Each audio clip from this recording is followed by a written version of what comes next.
What's going on, everyone? Juicebags here, and welcome to a Dungeon Defenders 2 Beginner's Guide and Tutorial series. This series will be in really no specific order, as new topics will come up, but I will try to get it organized after release into a much more complete and timely playlist. As changes take place between now and release, I will do my best to update this series and make sure that the playlist is always current. This series will be played on the PC, however most of these topics will very easily transfer over to the PS4 with just a few different controls. If there's anything at all that you'd like more information on, or something that you struggled with as a beginner, let me know in the comments below and I'll do my best to make it a topic in this series. Without further ado, let's get started. Without a doubt, the most common questions I get asked about Dungeon Defenders 2 all involve pets, so I wanted to take a quick moment to go over some pet basics. Now, first off, all pets come from eggs. Imagine that. There's 3 types of eggs that drop throughout the world: a gatto egg, a dragon egg, and a creeper egg. We'll get into the types of pets that these 3 different eggs will drop here in a moment. Now, your very first egg will come from the Betsy map. So when you're working your way through the campaign, the Wyvern Den is going to give you your first egg. Now, from there on out, you're going to see eggs throughout the other maps, probably even as much as at least 1, possibly 2, every single run. Now, as you get on through into the game, progressing and get into Nightmare 4 levels, you will end up with quite the abundance of eggs. Now, eggs, as you see here, have a timer on them. The timer starts off at 48 hours. So you see this creeper egg and this dragon egg I just actually acquired just 7 minutes ago. This pearl in here has been sitting around for a while, and there's only this gatto egg has been around for a while and only 22 minutes left. Now, we discussed on our tavern tour the different pet NPCs, and you can actually access both of the functions from each of these NPCs just by hitting one of them. Now, when you open it up, we're going to come up on the Veterinarian here, and we're going to look at our 2 experience bars. Now, as we see, this pet is completely maxed out at level 60 on both bars, and if we look on the blue bar, which is the power bar, that is going to be increased and powered up through this power up function, and by you feeding your pet food, which we'll get into in a moment as well. The affection bar, however, is going to be leveled up through just 2 means at all in the game. The first is going to be just playing. It doesn't get traditional experience like your heroes does. It levels up by a wave count. So the more waves you do, the faster your pet's going to level up. Onslaught, of course, if you like doing long onslaught maps, is a good way to level your pet. And it is quite the grind. Now, throughout the course of leveling up your pet, you're going to have to do several different evolutions. Now, when your pet, a brand new pet, say, like this one that I haven't used, you see it's 1 to 10. When I get my power and my affection up to level 10, we're going to evolve this pet. Now, say we wanted to go ahead and feed the pet now. Let me actually get into the items that actually drop. So in addition to your pet eggs, you're also going to get several different pet boxes, as we see this bag of them here. You've got a pet reroll box, pet food boxes, and then 3 specific boxes that relate to each type of egg. So you've got a scaly reagent box that, of course, is tied to the dragon egg, a creepy reagent box, which is tied to the creeper egg, and a reagent box with whiskers, which is tied to the gatto egg. Now, as you unlock these boxes, as you see, you're going to get different pet reroll tokens, which are required to reroll pets. And with the food, simply enough, you're going to get various food items. And with each of the different specific boxes, you're going to get a particular reagent that's required in the evolution process. Now, as with the eggs, as you play the game and you get into Nightmare 4 and you're starting to do your serious grind, you're going to end up getting so many of these boxes that I bet a lot of you, including myself, won't even spend the time to open them and will just sell them. That's an option as well. Now, before we can get to that point, of course, we have to go ahead and hatch an egg. So I'm going to go ahead and open up my NPC here, and I'm going to go over to the hatchery tab. Now once I get to the hatchery tab, if I select an egg, I look here, and these are the possible items that will drop from this Gatto egg. A Purlin, a Cat Hatter, a Propeller, Furlin, and so on, all the way down the list. You see the rarities do vary from greens all the way up to legendaries. Now currently it doesn't matter at all. At one point there was actually a difference in re-rolling with the ranges, where you could get a green Cat Hatter, for example, to the exact same level as you could a legendary Kitty General, but the minimums on the re-rolls were a lot lower on the green items. So of course that made it easier to get into those higher brackets with legendaries. That actually is completely gone right now, and the pet rarity does not matter at all. It's 100% just pure vanity. Now back to hatching the egg. We go ahead and double click on this Gatto egg, and it's going to throw it over into this section. Now if I incubate the egg, it's only going to have a 1 second incubation time, which is nice because it used to be, I think, 8 hours where we had to wait.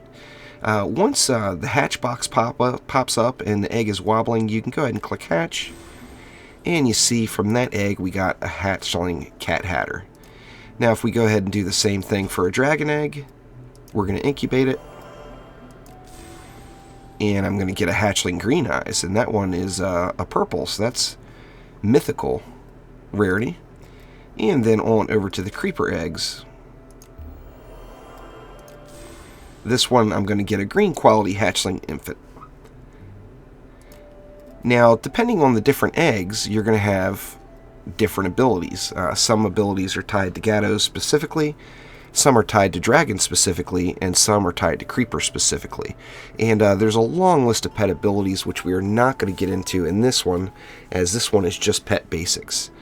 Now, say we went on and picked that hatchling Bitterwick back up again that we haven't done anything yet with. Now, of course, I'm going to have to level it to level 10 in affection to get that affection bar up. However, I can power up right away by just using pet food that I've collected. Now, as you see, of course, I've got quite a bit.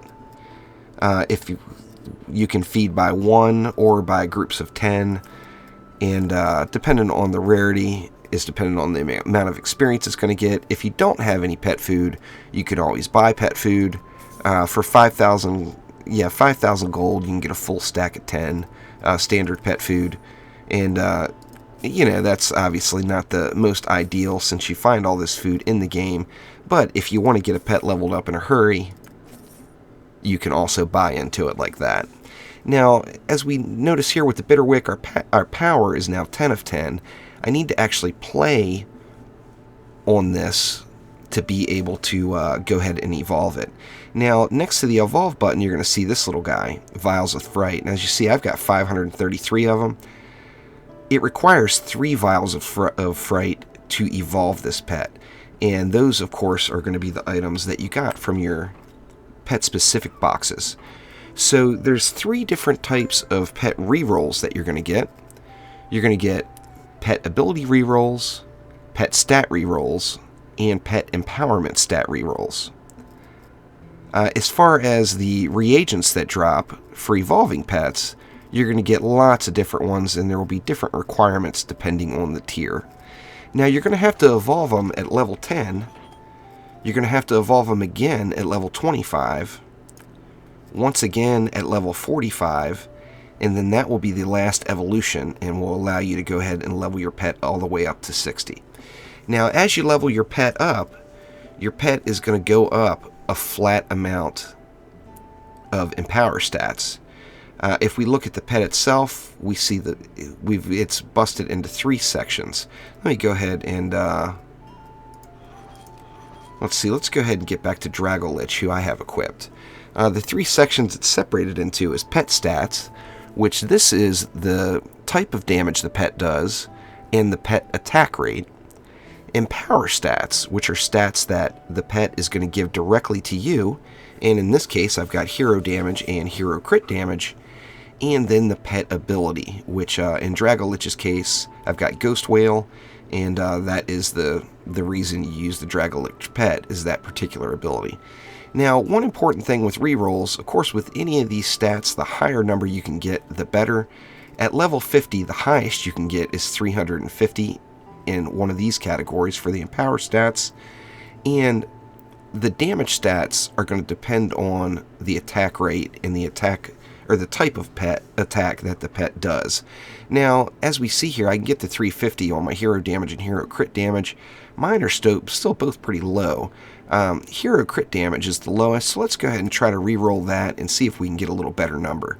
So I'm going to go ahead and select hero crit damage and then see re-roll options. Now it's going to require one of those pet re-roll empowerment stats tokens, which I do have, so I'm going to click on that. And in this case, since I've re-rolled mini stats on this Drago before, it's going to cost me 10,000 gold a pop just to re-roll it. Now, it sounds like a lot when you're starting off. When you get to endgame, that's really nothing unless you just get really, really unlucky. Let's go ahead and give it a shot here. And actually, right off the gates on my first one, I got one away from perfect on hero crit damage. You see the maximum we can go there is 350. I've got 349. I'm going to go ahead and select that one. And back out now, we see I've got 349 hero crit damage. Now I'm going to do the same thing for my hero damage and try to get it leveled up a little bit. Pet empowerment stats once again.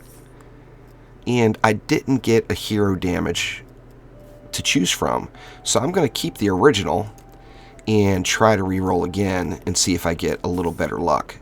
Now there I got another hero damage, but it's actually lower, so I'm going to go ahead and stay with the 336 I originally had and continue on. This can take very long or very quick. I got lucky once again, and I got one away from perfect, so I'm going to go ahead and take that 349 hero damage. And now you see my power stats are both 349 out of a possible 350, so not too shabby there. Now, the one number out of all these that you do not want to be higher is the pet attack rate. The pet attack rate, the lower number is the better.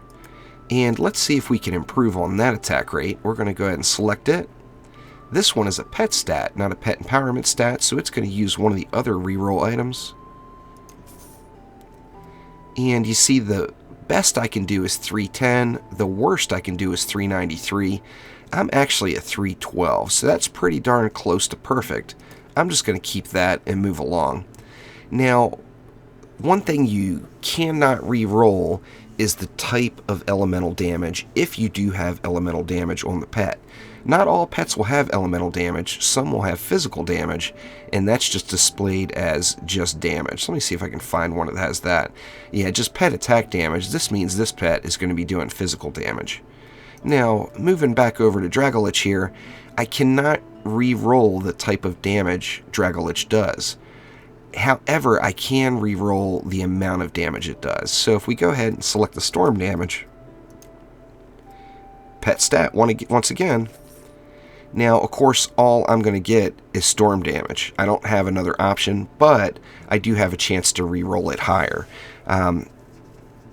This particular case, the maximum he can go is 547. I'm at 546. Pretty darn good. I'm just going to stay with it. So that is the basics of re-rolling pets. Now, when it comes to leveling pets, as always, there's a way out with Defender medals. If you head on over to the Treasure Pirate, you can buy pet affection boosters that work similarly to the item upgrade boosters. Now, the pet affection booster, I think it takes either 5 or 6 of them to go from 0 all the way to level 60. So that's as many as 1,500 Defender medals. If you have the medals, though, it's not really an issue. Now, let me see if I have a pet that I actually want to get all the way up. See, that bear Kira needs some love still. Actually, here we go. This Golden Thunder O. Now, this pet, as you see, his power level is 45 of 45. However, his affection level is only 29 of 45. So I'm going to equip that pet and then go ahead and use a pet affection booster. And you see, using one of them got me to level 37 of 45. Using one more got me to 45 of 45. And now I can evolve my Golden Thunder O. Now, if we look here, to evolve it, it's going to require 5 Gato souls. I've actually got 99 of them, so I'm in great shape. I'm going to go ahead and click Evolve. And now my pet is evolved to an Elder. And as you see, the bars have changed all the way up to a cap of level 60. Now, of course, I can go ahead and feed him up to level 60. And then go back out to my inventory. And I'll go ahead and use 2 more of these pet affection boosters. You see, one will get them to 54. The second one's going to get them all the way up to 60. And then now this Golden Thunder O is fully leveled. Hope this answers a lot of the basic questions. If you have any more, please leave them in the comments below. I will be doing more detailed pet guides in the future and talking about some of the special pets that you can buy with Defender medals. Like the Dragolich I showed earlier, you can get right here with 7,500 Defender medals. I'll do a separate video talking about those a little bit down the road, but hopefully this gets everyone started in the world of pets. Like I mentioned, currently the pet rarity does not matter, including the golden pets. You get golden pets from selecting the pet choice on Onslaught mode at wave 15, 25, and 35. Getting a golden pet or having a legendary pet versus a green pet gives you no benefit at all other than just vanity purposes and bragging rights. Now, I'm certain I'm going to have to redo this video in the future, as I know there will be more changes to pets incoming. But for right now, don't sweat it. If it's a green pet that you like and you think is cool, by all means rock that bad boy, because it just doesn't matter. For example, on my Squire, I have still got the very first pet I ever hatched. He's a green pet, this Elder Propeller. However, this is my number 1. This is the very first pet I ever got, and I'm still using them, as currently the rarity doesn't matter at all. That's, like I said, that's good old faithful. That's been around with me since the beginning, and just can't seem to let the little guy go quite yet. Once again, if anyone has any comments involving pet basics, let me know in the comments below. There will be more detailed pet info coming in the future for those of you that want to get into some of the advanced pets, but that is a good basic starter guide for now. So thanks again. See ya. Thank you for watching. If you enjoyed the video, click that like button and mash this big J over here to subscribe to the channel. Thanks again. We'll see you soon.